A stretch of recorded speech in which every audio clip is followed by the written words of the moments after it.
Hi, this is Chrissy Incognito, and welcome to another episode of my show. Now, you might be wondering why I'm incognito. This is my alter ego that can say things that I cannot otherwise say unless I was incognito. So, thank you for returning. In order to understand more about this episode, view the previous episode. Happy listening. So, the general requirements are boring.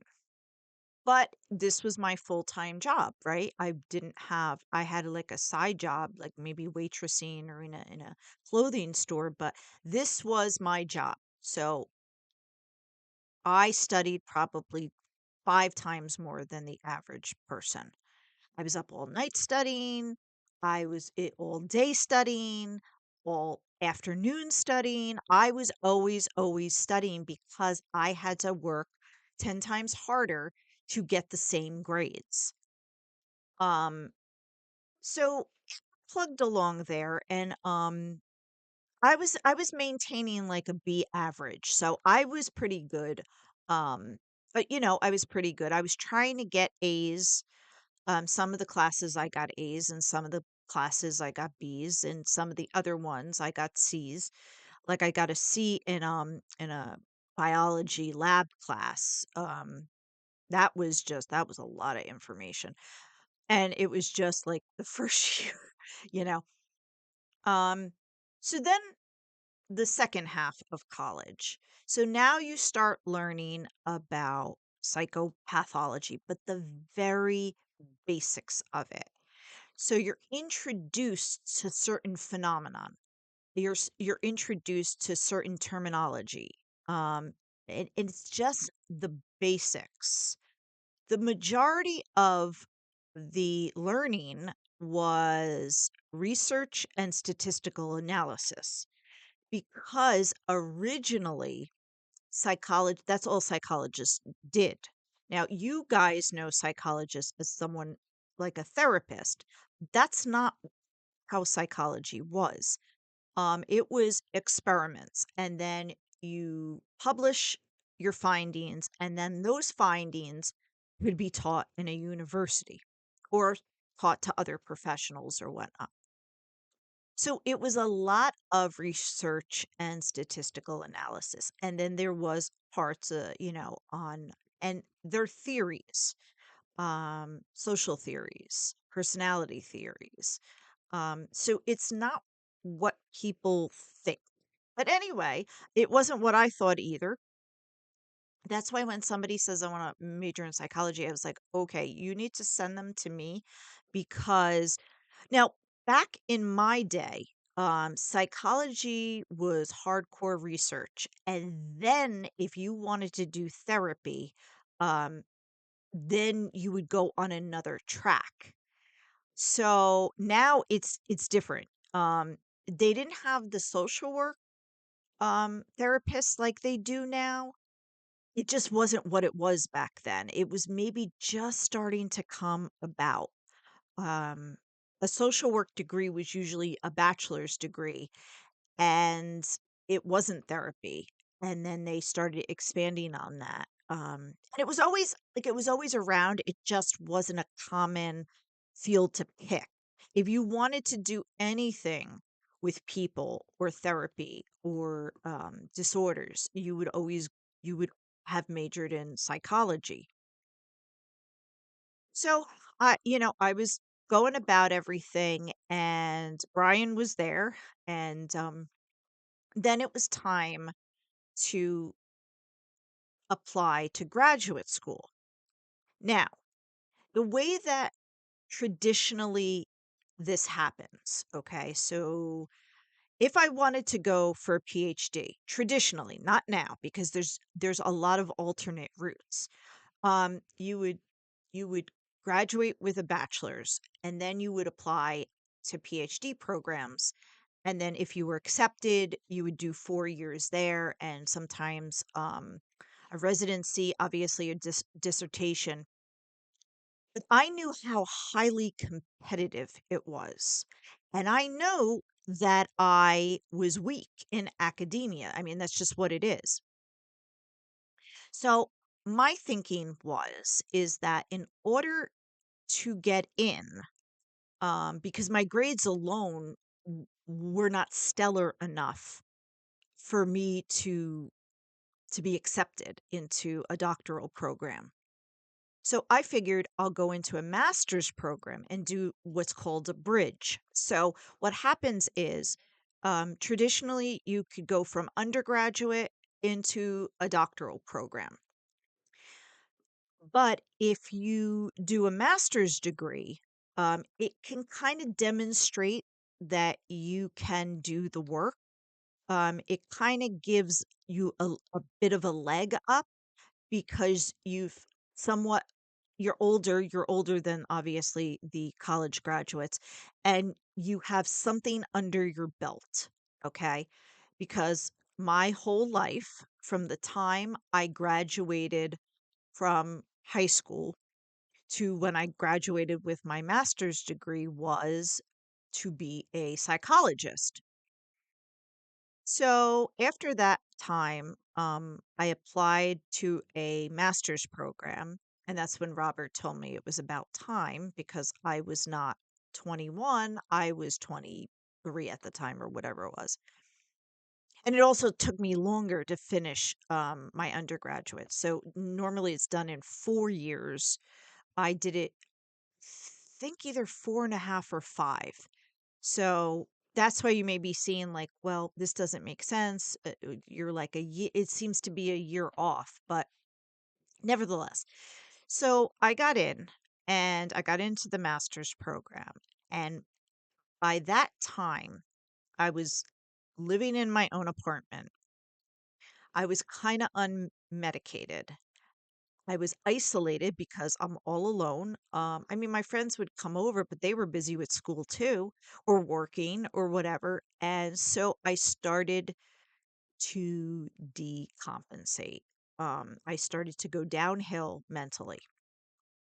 And it was just a very bad time in my life. So when I go through these, because they're so debilitating, I decompensate, which means I'm not functioning. So, when people say, oh, when I get depressed or I don't feel good, I eat, I eat, I eat. That's not what this is. I am so distraught that I can't eat. And it's not because I think I'm fat. It's not an eating disorder. It's a psychiatric disorder. I'm not eating anything to do with weight or food. I am just spiraling down so much that I don't even know that I ate. And I know that this happens because I'm up all night and no drugs, no caffeine, no nothing. I'm pacing all night. I'm doing work. I'm trying to figure out the next step. I'm obsessing about this. I'm doing that. The contamination fears are back. Um and then one day I looked in the mirror and I turned sideways and like a big chunk of me was gone and I wasn't that big to begin with. And my first thought was, I guess I haven't eaten in a while. I'm still showering, still going to school, still doing everything, but I'm in such a state of a heightened anxiety that basically I'm using up all my energy and I'm not replenishing it because I'm just not all there. And then the intrusive thoughts started, the checking, the counting, um, just a lot of the same things that I exhibited in the other video. Uh, and I think it was Brian or no, I'm sorry, 1993 video.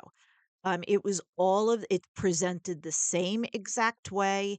I tend to stop eating and not even realize it. That's happened 3 times in my life where the only time I realized I wasn't eating is that when I turned sideways in the mirror, there was so much weight off that I didn't even notice.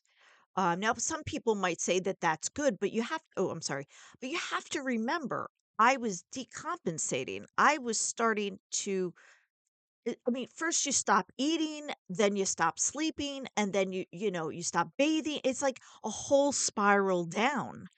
Um, so, and a lot of times I was up all night because I had so much unused energy that I was just pacing and pacing and pacing and thinking and pacing and thinking. And I'm all alone in my first apartment.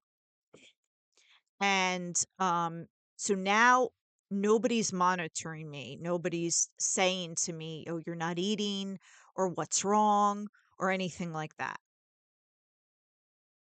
So and this was kind of after Lance.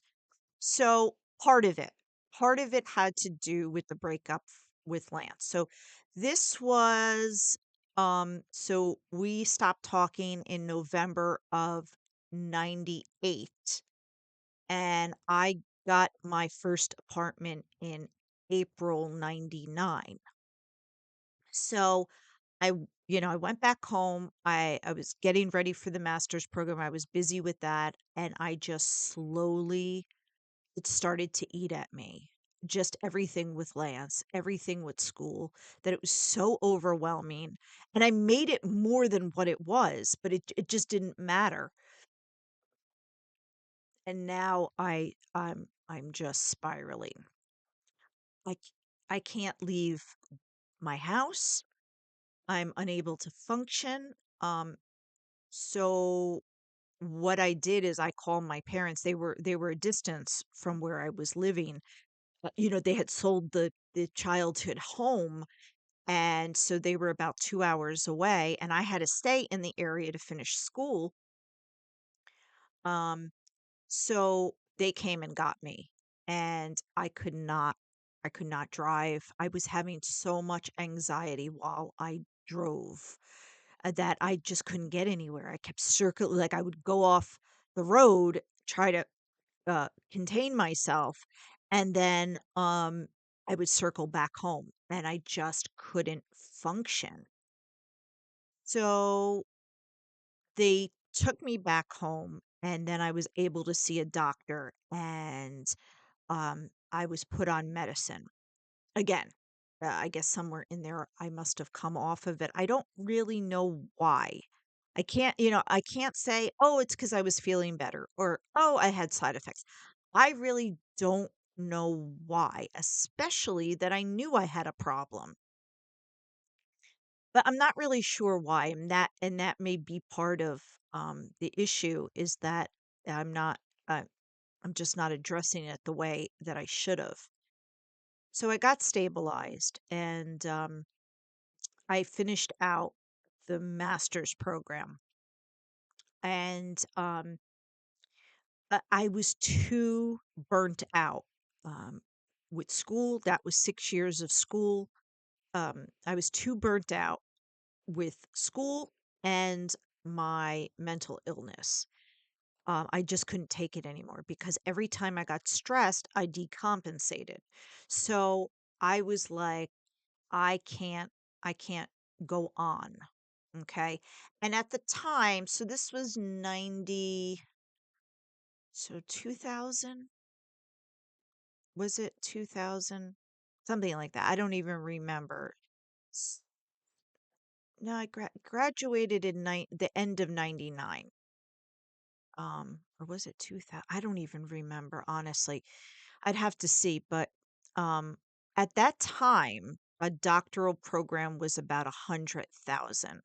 So my parents had paid for everything up until this point. I had a job, so I was able to sustain an apartment and I got a really good affordable apartment in somebody's house. So it was like safe. It wasn't like an apartment building with shady people and everything. I was like in a home, but it was like the top level of it. And it was really nice and it was really affordable. So I moved and then it was time to look for a job. Problem is that I was either overqualified or underqualified. So I'm technically what's considered a master's level uh, clinician, non-licensed. So all the master's programs wanted a licensing or some kind of significant certification. And so I was underqualified for that. And then all the other jobs, positions, I was overqualified for. And so I just kept getting stuck with these shitty jobs over the years. Um, the first job that I ever got was actually a master's level clinician, non-licensed, because I'd be working under somebody else's license.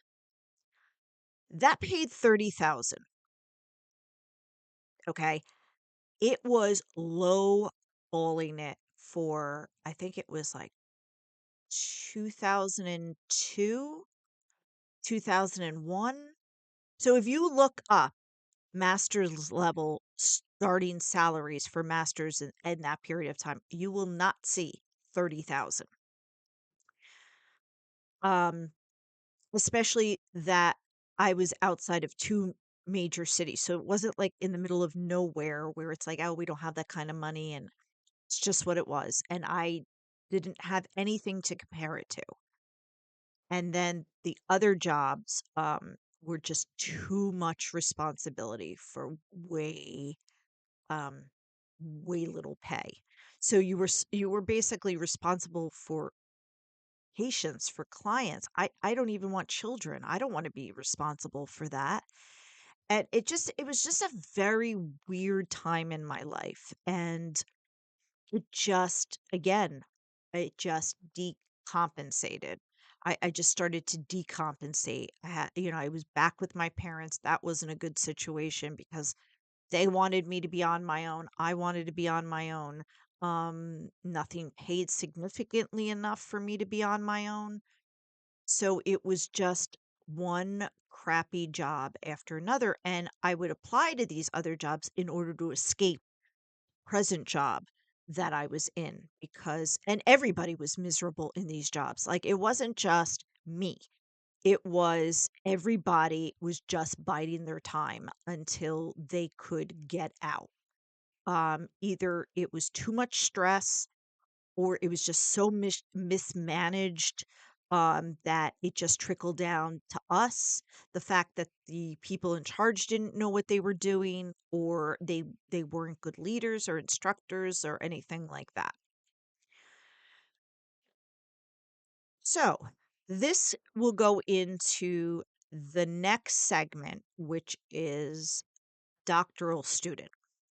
Thank you for joining us on Chrissy Incognito. I wish you happy listening.